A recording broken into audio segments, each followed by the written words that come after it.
Hey everybody, welcome back to the channel. I guess it's a little dark. Here, let me put some light on the situation. Welcome back to the channel. Today we are going to be messing with the lights on TDSR. And the issue I've been having is that sometimes the dashboard lights will come on and sometimes they won't.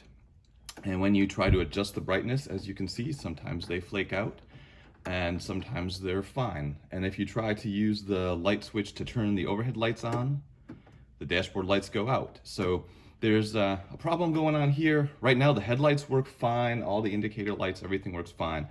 But I think the switch, the dimmer switch, is on the fritz. So we're gonna make a short video on how to replace that, and hopefully this problem will be all fixed. So hang with me and let's get started on replacing that switch. So this is the new headlight dimmer switch. This is what it looks like, and you can see there are a lot of electrical connections on it to control all the various lights. And you don't really interface with this big switch. You interface with this knob that you pull out and twist. And you'll note that the knob does not come with the new switch. So you have to actually pull the knob and the rod that it's attached to out of the old switch and use it on the new one. I'll leave a link in the video description for this part. It's really pretty inexpensive. I think it was around $20. But first thing you got to do is take the kicker panel off and the metal panel that's underneath it. I realize not everyone has a doorbell button on their panel, but I've got to get that off there as well. Most important thing though, as we would say at work, safing is already in place. So I've disconnected the negative battery terminal so that there's no electrical going through here. Do you have to do it? I don't know. You could probably risk not disconnecting it, but given that this is TDSR and I want to avoid making new problems for myself, took the safest possible route, disconnected negative battery terminal. So next, just a couple of Phillips head screws to get this panel off, and then I think there are 4 screws underneath to get the metal bracket off.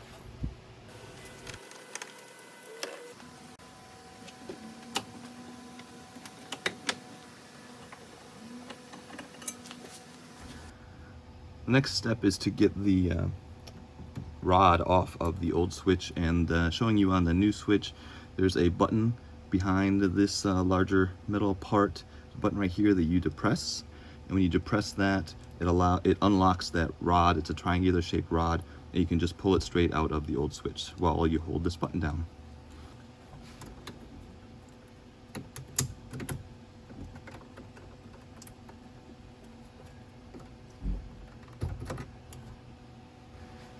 Just to show that to you here, you can see that there's a notch at the end of this rod, and looking in at the switch, it's triangular shape. So when you install it, just twist it till the triangle fits in, you push it in, hold that button down, and it'll lock in place. And then when you're taking it out, you're pushing that button down to unlock it, and it pulls right out. The next step is to remove this, call it a screw piece. I don't know what it's officially called, but it's the only thing that's holding the switch in place. In some videos I've seen where people can just twist it off by hand. Mine's a little bit too tight for that.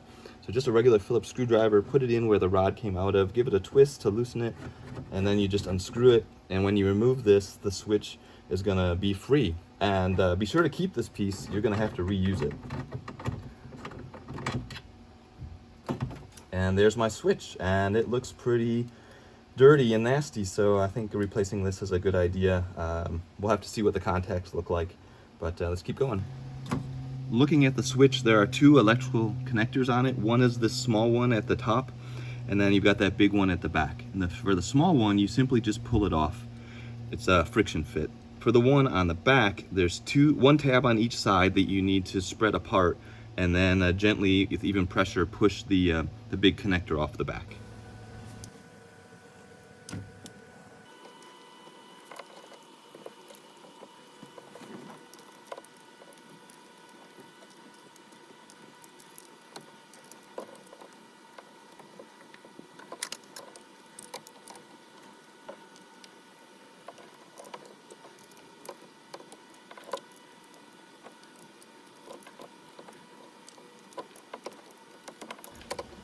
So as you saw, in theory, you pull those 2 tabs back and the connector comes apart. In reality, this has been on there for maybe 20 years, never being disconnected, I don't know. So it was on there really tight, and it's really just a whole bunch of these types of connectors that you have to evenly get released. So just be gentle with it. These Jeeps are pretty old, at least mine is, and you don't want to break this connector. So take your time and just work it off slowly if it doesn't come right off for you. While you've got the panels off, it's always interesting to take a look around and see what is going on inside the vehicle. And so I'd show you what I found. First off, somebody has been in here before on this connector. I don't know if they've ever taken it apart, but clearly some previous owner wiring going on here.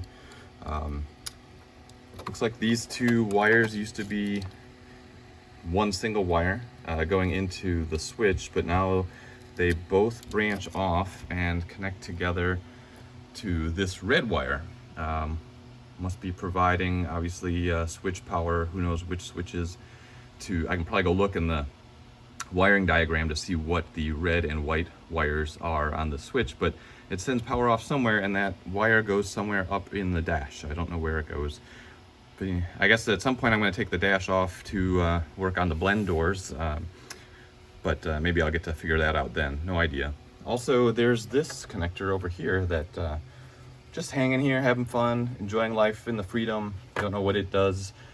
And yeah, I guess there's no speaker here on the driver's side. I thought it was just broken, needed to be replaced, but it doesn't even have one. So that's another project. Anyway, it's all sorts of fun learning and figuring out what previous owner has done and what it might have in store for me. Also looking back here, I don't know if that's for the radio or what all this wiring is.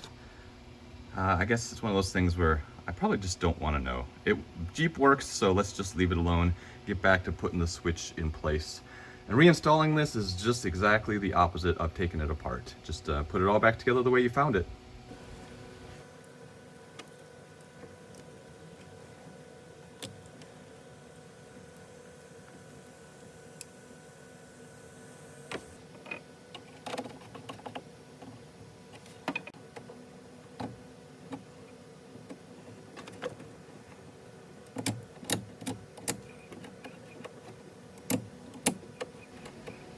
All right, guys, I got it all put back together. Negative battery terminal is reconnected.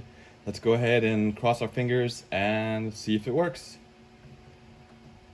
All right, parking lights, dashboard lights, headlights, interior lights work when you turn that on. That didn't work before. And trying to dim the dash lights, that works as well. No glitchiness. Everything looks to be doing great. Looks like I might have a bulb to replace inside the dash, but I want to replace all those with LEDs anyway. And yeah, looks like it is all working great. So bright lights work. Fantastic. So hopefully this video's been helpful. If you like it, give it a thumbs up. There's a lot of more projects to go on TDSR. Subscribe to the channel to follow along with that.